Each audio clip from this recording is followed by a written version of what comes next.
dear social work students and professionals. Welcome, welcome, welcome. To all the new listeners, you are at the right place at the right time. And you already know, to the social work tribe, I'm sending you nothing but love and positive vibes.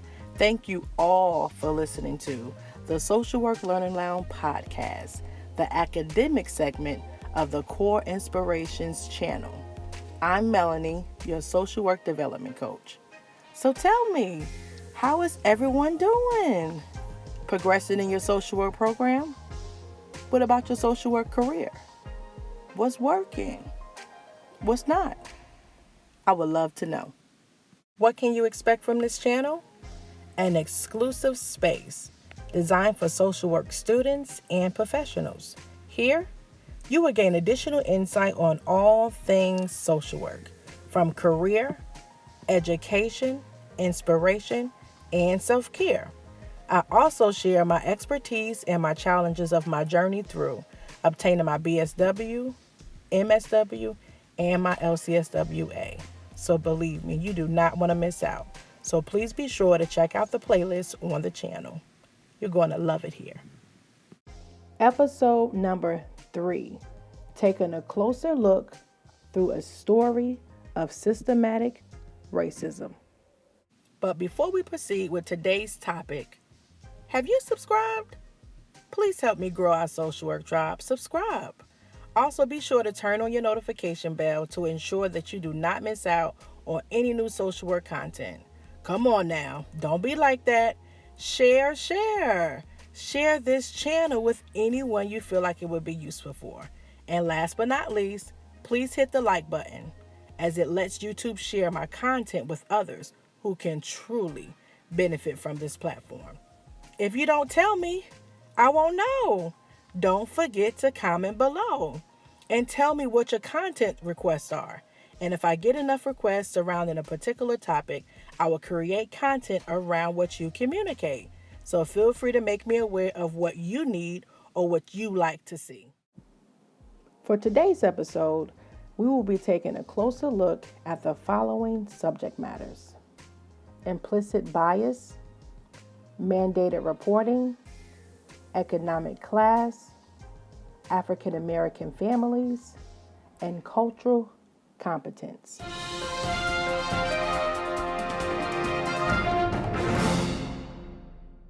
Remember, we are building community here. Share what resonated with you from today's topic. I welcome all that want to provide their personal experience or professional or any added insight with others in the comments below. All right, so let's get right into the content for today. I am going to be pretty much going over a summarization in some parts, but this particular article is from the NICHQ, which is the National Institute for Children's Health Quality. And the title of this particular article is as such: Our Systems Meant to Help Are Hurting Black Families. I'll repeat. The title of this particular article through the NICHQ is entitled, Our Systems Meant to Help Are Hurting Black Families. And like I said, a lot of the things that we're going to be covering today as it relates to implicit biases, mandated reporting, economic class, African American families, and cultural competence are all going to be within this particular story. So I really appreciate you tuning in. Today is episode 3. We are taking a closer look at a story of systematic racism. So I'm actually going to be giving credit to the authors of all of the content in today's particular podcast. So make sure that you look at all the particular links. I will be providing this particular organization's current initiatives as well, and also providing a link to today's actual article entire, so that if you want to get additional details, you definitely can follow up. As again, I'm going to be summarizing for the majority of this particular podcast, but I did want to start off by actually reading some of the actual story. So, the name of the story is Gloria's Story, and it reads, Gloria is a black woman of 2 children. When her second child was born, Gloria was living in safe shelter housing with her first child, a healthy 3-year-old boy. After undergoing a cesarean surgery, doctors chose to drug test both Gloria and her newborn son, Jermaine. This decision was made without notice or consent and done despite the newborn being healthy at birth. The results of the test showed marijuana metabolic evident in both mother and baby. In response, the doctors immediately reported Gloria to Child Protective Services, CPS. Of note, the health system's guideline in Gloria's state did not recommend calling CPS at this point. Gloria, despite just undergoing the trauma of cesarean surgery, was forced to participate in an hour-long interview.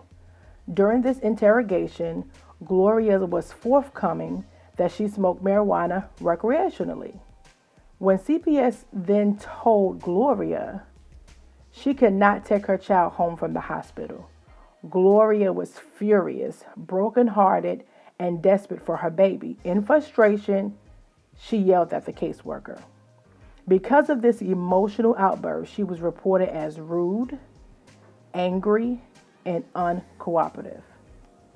When Gloria returned to her shelter that night without her children, she was told that unless she had her children, she would be forced to leave the shelter in 3 days. Gloria, who left the hospital in stitches, also had her 3-year-old taken away and now risked losing access to safe housing. Before we conclude with the last point in today's episode, please be sure to listen to the end to find out who this episode's social work tribe shoutout will go to. Because when I see you all sharing additional tips, giving encouragement, and simply supporting one another, I see you. And I acknowledge that with a social work shoutout. So Gloria's story continues. The next day, the CPS worker concluded that the children would be unsafe in Gloria's care due to her angry outbursts at the hospital and admitted marijuana usage. Gloria begged for her children to stay with her sister, but the CPS worker declined the request, concluding that her sister's home was just too small. Instead, Gloria's children were sent to live with strangers in a foster home.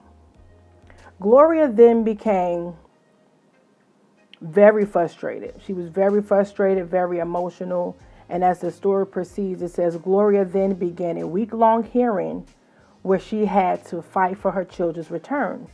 During that time, both her and her health and her children's health were put at risk. She was denied regular contact with her baby and not even offered a breast pump to support future breastfeeding habits. The healthy 3-year-old she had raised was taken from her despite there being no evidence of abuse. At the hearing's end, the court agreed that Gloria was a fit mother and returned the children.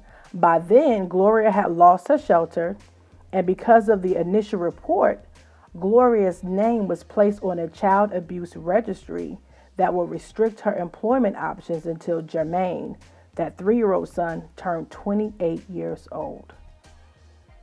So what do you all think about that? That is really just like the gist of the story. I thought it was very, very fitting with everything that's going on and the times that we're currently living in, to really kind of take a story just to kind of dissect, to see some of the systematic racisms with the systems, and just to kind of highlight, like, what are some of the like beaming things that are coming out at you. I also kind of wanted us to take a little further look at some of the definitions just to make sure that we're getting some insight to really kind of like really conclude what we're listening to and really kind of help us digest Gloria's story. So implicit bias, it pretty much per Webster, it's a bias or prejudice that is present but not consciously held or recognized. Okay? And then I have another definition here from Simply Psychology. And it pretty much states that it's an unconscious attitude or attitudes and stereotypes that can manifest in the criminal justice system, workplace, school setting, and even with healthcare systems. Implicit bias is also known as unconscious biases or implicit social cognition. So what does that mean? Sometimes it really comes in the form of ranging in categories of race, gender, sexuality. And it also lends to say that these biases are often arise as a result of trying to find a pattern and navigate the overwhelmness of complicated worldviews, such as culture, media, and so forth and so on. Okay? So that's just kind of looking at what implicit bias is. Let's take a further look at defining what cultural competence is. Because if you were the social worker, or if this was an actual case study for you at school, how do you think cultural competence plays into this particular story? Let's look at the definition. Cultural competence is actually the ability to understand, communicate with, and effectively interactive with people across all culture divides. Cultural competence encompasses being aware of one's own worldview and developing positive attitudes toward culture's differences, gaining knowledge of different cultures, practices, and worldviews. So not just going in assuming that you know a particular person just because maybe in Gloria's eyes it may have been looked like she was, a substance user or a person that abused substances. I'm not sure what it looks like. The article really doesn't lend a lot of details about her physical appearance. It does indicate that she's an African-American mother of two. She was already had one 3-year-old child that was Jermaine, and then she was actually in the hospital for cesarean surgery to deliver her other son. So, like I said, it doesn't lend too much of the physical attributes or really so much more into the economics, but we can kind of make an informed decision about that, because it did also say that she was living in shelters. But when you hear the word shelter or thinking that she lived in shelter, does it automatically mean that she's poor, that she's a drug addict, a drug abuser? Like, are those only the reasons why people or persons or families find themselves at shelters? Sometimes those can be contributing factors, but not always the case. So as it relates to cultural competence, it's having the ability to understand, not having the ability to think you already know without exploring and asking those critical questions. So it's the ability to understand, communicate with effectively interactions with people across culture divides. Okay. And as it relates to mandated reporters, so we know that a lot of people are mandated reporters depending on the profession and the work that you're in. So that may fall underneath daycare workers, dental assistant and hygienists, doctor office staff persons, medical technicians, family practitioners, social workers, therapists, foster care workers, hospital personnel, and even medical examiners. So those are some of the categories or reporters known within a particular profession. But what is a mandated reporter? And this is pretty much just me Googling it just to get some information. In many parts of the Western world, per Google, mandated reporters are people who have regular contact with vulnerable people and are therefore legally required to ensure a report is made when abuse is observed or suspected.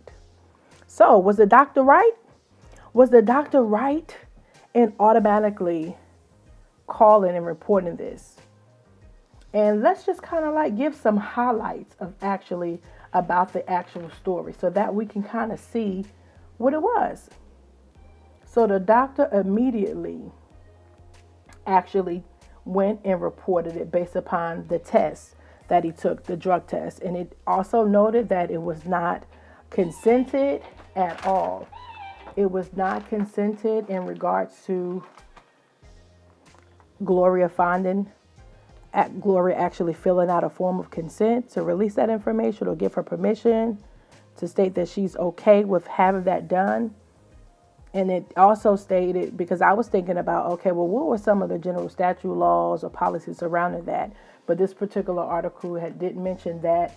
And Gloria state the health system guidelines did not recommend calling CPS at that point. So that was notated within it. Again, I'm going to have the link below so that way you can kind of fully check out this article. But I definitely would love for you all to comment below. Like, what are your thoughts on this? What are your thoughts? Have you had a personal experience with this? Have you had a professional experience with this? Like, I would definitely love to hear what your thoughts are regarding this matter. All right. Yeah, so what I'm going to do right now, I'm just going to kind of recap just a series of additional events that happened throughout Gloria's story. So number one, after she returned from the hospital back to the shelter without any children. Now keep in mind, she came to the hospital with a child in her because she was actually in the process of having cesarean surgery, and she also had a child with her. She left the hospital with no children. Keep that in mind. So when she returned back to the shelter without her children, she was told by the staff there that she had to leave within 3 days, because a part of the reason why she was in the shelter was a family shelter. She had to go into the shelter with children.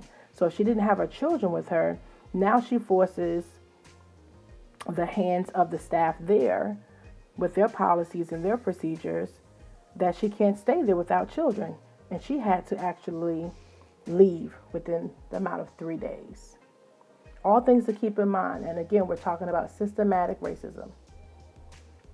Also, her 3-year-old son was actually taken away from her as well. It was not noted that there was any type of abuse or neglect based upon the article. It indicated that it was not noted, but it was concluded that he also was taken away. Also, keep in mind the trauma that actually was inflicted upon Gloria, because she just came out of having a surgery. She still had stitches within her from leaving the hospital from her cesarean.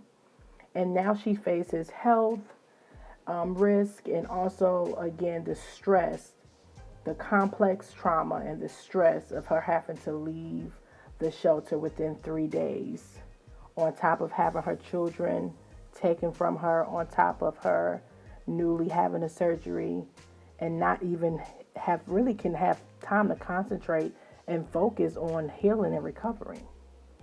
The CPS worker refused that her children could not stay with kin. I know Gloria had mentioned in the actual article that she wanted her children to at least be able to stay with her sister. It was reported that the CPS refused that, reporting that her sister's home was too small. And as a result of that, her children were actually sent, as the article states it, to live with strangers at a foster home. So again, she came with her children with her, left without them, and as a result of everything that transpired, now her children are currently housed within the foster care system. She was denied regular contact with her children. The article indicated her son as well as her newborn. I thought this was very, very interesting. It also offered some information that stated that she wasn't offered a breast pump to support any future breastfeeding habits. It talked about that, the importance of really the initial times that a mom has their children, that especially with women of color, they fall within these systems and gaps, that they actually have a hard time of bonding, that contact, that face-to-face contact. The article had mentioned how imperative it was and critical for the mother and child interactions, and that as a result of all of that transpired within the hospital, that she wasn't actually offered proper care. She didn't receive proper care as it related to her being offered a breast pump to support future breastfeeding habits. I thought that was extremely interesting. There was also mentioned in the hospital that throughout the duration of everything that she had went through, it was eventually finally concluded by the courts that Gloria was a fit parent. She was a fit mom, and as a result, her children were actually given back to her. But again, all of the things that she had to endure as a result of someone actually taking matters in their own hands and without consent. And like I said, I'm going back to the article. It stated in Gloria State that the healthcare system guidelines did not recommend a call to CPS at that particular point. So that was not the protocol at that particular point, and that was notated in the particular article. What do you think? Was the doctor right? Was the doctor wrong? Let me know your thoughts on that. So as a result, Gloria lost her shelter. And also because of the initial report, her name now is going to be placed, the article mentioned, on the Child Abuse Registry, which could hinder any future employment opportunities because her name will have to be on there until her son turns 28 years old. And again, there were some different quotes that was actually found within this particular article. And this was actually from Aaron Cloud, one of the actual, and notated that was a supervising attorney for the Bronx Defenders and also a member of the Black Mamas Matters Alliance. It was some direct quotes in regards to the experience, end quote. And what even is more concerning is that these calls largely revolve around issues of economic insecurities. And Cloud was actually referring to the doctor's call to CPS, that most likely, based upon this person's experience, that the CPS calls to Child Protective Services are mainly surrounding largely around issues of economic insecurity, such as a lack of food and stable housing, rather than actually abuse. So I thought that was very, very interesting as well. And some of the quotes that was in there as well was that Black babies are twice as likely to die before their first birthday. Like, let me repeat that. The article indicated that Black babies are twice as likely to die before reaching their first birthday than whites. Black mothers are 3 to 4 times more likely to die in childbirth than white women. And Black mothers have the lowest rate of breastfeeding initiations and continued breastfeedings among all ethnic and racial groups. I thought that was pretty powerful right there. I thought it was pretty powerful. So that's just some of the rundowns of the additional series of events that happened throughout Gloria's actual endeavors of actually going to the hospital with the intentions to deliver and give birth to her child. It was also indicated that in the article that women of color, they often fall victim to gaps in the system such as these.